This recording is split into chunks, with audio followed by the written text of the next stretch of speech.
Dr. Olisa SAN, has urged the Presidential Election Petitions Tribunal to conclude petitions on the February 25 presidential election before the inauguration of a new president on May 29. Gbakoba, in a statement he personally signed on Monday, urged the tribunal to adopt the procedures used for speedy conclusion of arbitration matters in its approach to the cases. According to him, the first is the interpretation of Section 134 of the 1999 Constitution of the Federal Republic of Nigeria as to whether securing 25% of votes in the Federal Capital Territory, Abuja, is compulsory to be president. And on the second, he queried the legality of a candidate being allowed to stand for presidential or vice presidential election when he is at the same time a senatorial candidate. Joining us now on the morning show is Dr. Olisa, a senior advocate of Nigeria and a former president of the Nigerian Bar Association. Good morning, Dr. Agbakoba, and thank you for joining us on the morning show. Well, let's start with your... Good morning, Robin. How are you? I'm good, thank you. Let's start with your proposal that election petition cases at the Presidential Election Tribunal can be concluded within 7 days if the tribunal takes a more proactive approach to it. But how feasible is that, considering the fact that election petitions have time limitations, they have a time frame. The Constitution talks about 180 days. When you appeal, you have 60 days. And then we're dealing with an election in which you probably have over 10,000 polling units. How do you do all of that within 7 days and before May 29? Shouldn't you be recommending that the Constitution has to be reviewed first? That challenge about time limitation should be addressed and properly defined. Otherwise, how would the courts do it in 7 days or before May 29? Yeah, thank you very much. There's a context in which I've recommended that we should finish the petitions as fast as possible, and I think 7 days is a good time to go. The fact that the Constitution prescribes a time limit doesn't mean that that time limit must actually run. So the context of my call is that the polity is overheated. The other day, the Minister of Information is accusing Mr. Peter Obi of treason.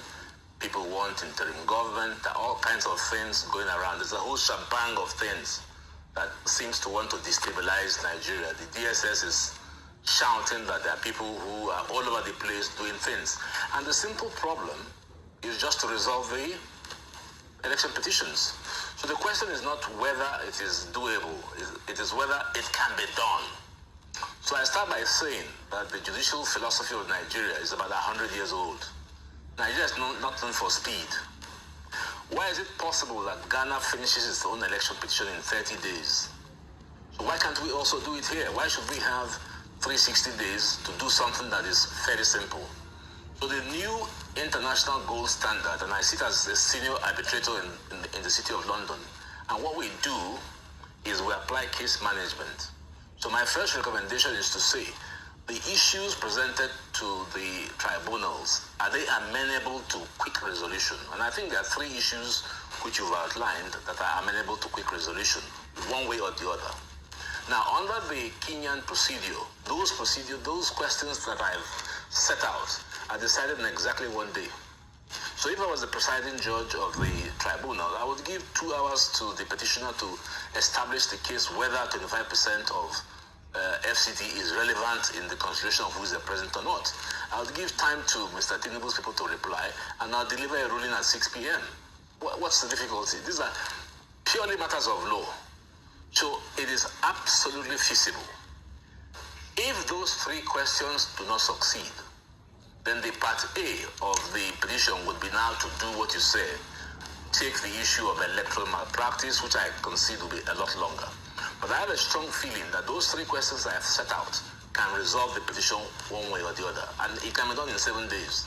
If Kenya can do it in 14 days, why do we need 360 days to do our own? Are we not more highly judicially educated than Kenya? So come on, and I also, without criticizing the lawyers in the petition, since they filed the petition, I haven't heard anything from them.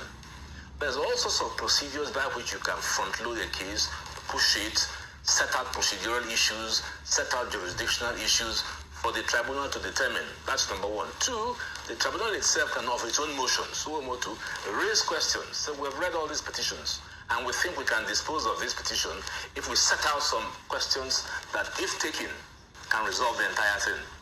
I'm concerned that the politics overheated, and the way to go is to see if we can get the petitions resolved before May 29. The elections were in February. That's about 4 months. What's the difficulty about resolving these cases well before the handover? Kenya has a procedure whereby they lay out a policy. There shall be no inauguration until the petitions are complete. And in the Olisa panel, which I was a member, we set out that procedure. There's a certain unfairness for a petitioner to challenge a president-elect who goes on to get inaugurated. That's what's causing all the problem. So let's give it a go. Let the judiciary give it a go. Let the lawyers in the tribunal give it a go to see whether we cannot accomplish what I've described in my letter.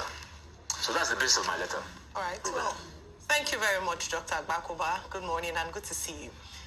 One of the things I'd like to ask you, you've painted a very good picture in terms of how things can work if it's settled as you recommended. However, there are still a few challenges, perhaps. As Dr. Abati cited, 180 days is the time stipulated, and then a further 60 days if you were to appeal the decision of the courts. Now, No. You're sorry to cut you. Yes. Sorry to cut you short. Yes, you're wrong. Okay. Nothing says you must take the 180 days. Nothing says you must take the 180 days. Yes, I said stipulated. Why do you That's the suppose amount that of time. because there's a timeline? No. So I said that's the timeline given. You can go on the first day. Yes, I agree with you, but I said... You can go in on the first day. But the applicant has 180 days. That's what I mentioned. But you're recommending that... It doesn't. If Peter Obi is pushing his petition and he wants the president-elect not to be inaugurated, why should he wait for 180 days? If he files the petition, he ought to put in applications for a summary judgment. Why must he wait? That's the mistake. Kenya has a 30-day timeline. Nobody waits for the end of the timeline. Once you file your petition, you should be ready to make preemptory strikes. So if I was in the petition, I filed a petition on Monday. On Tuesday, I will file all my papers and request the court to determine certain jurisdictional questions. The fact that I have 180 days doesn't mean I should wait to 179 days to then begin to hustle. Everybody agrees that the policy is overheated. So we need speed. Okay. All right, so that brings me to my question, Dr. Agbakoba. Of the petition. Yes. So that brings me to my question. Despite what you have said in terms of you don't have to wait for the 180 days, you can do it on day one. The petitioner and some actors in this matter have said that they encountered challenges. So the question I was going to pose to you is that what are some of the areas that would prove difficult for this to be actualized? This picture you've painted in terms of 7 days, you can have it sorted. What are some of the challenges? I bring to question, or perhaps ask you the question around the access, for instance, to the back end or CTC of an INEC preventing that access, delays in getting your materials ready for the case. Are these some of the deliberate, perhaps or not deliberate issues that might come up in making your proposal a reality? Yeah. The point is that in modern judicial case management philosophy, there are steps you take to arrive at a conclusion. So step one would mean that if the decision of the tribunal states that 25% of FCT is not required, that point fails. If the tribunal says that 25% of FCT is required, then the petition succeeds.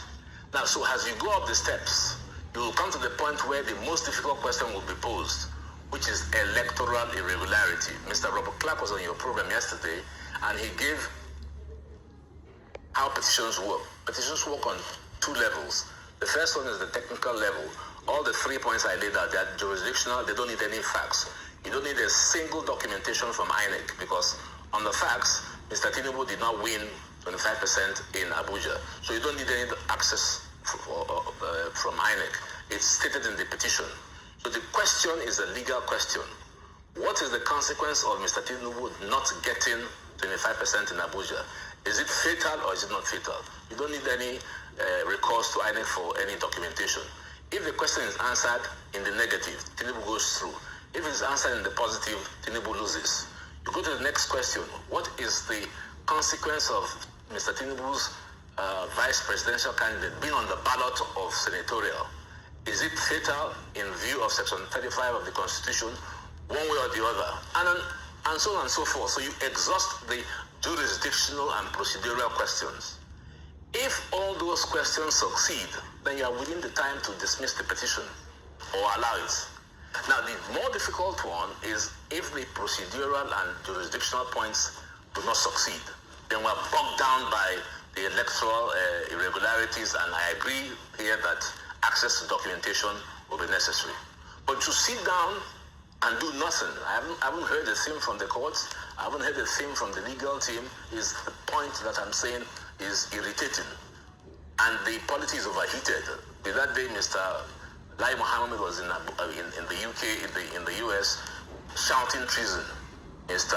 Tinubu, Mr. Peter Obi is here, making his own war. But we can resolve all this and have peace if the petition is decided, one way or the other, on technical points. If it fails, and I take the point that it's possible that it will fail, then we go to step 2, which is evidential hearings.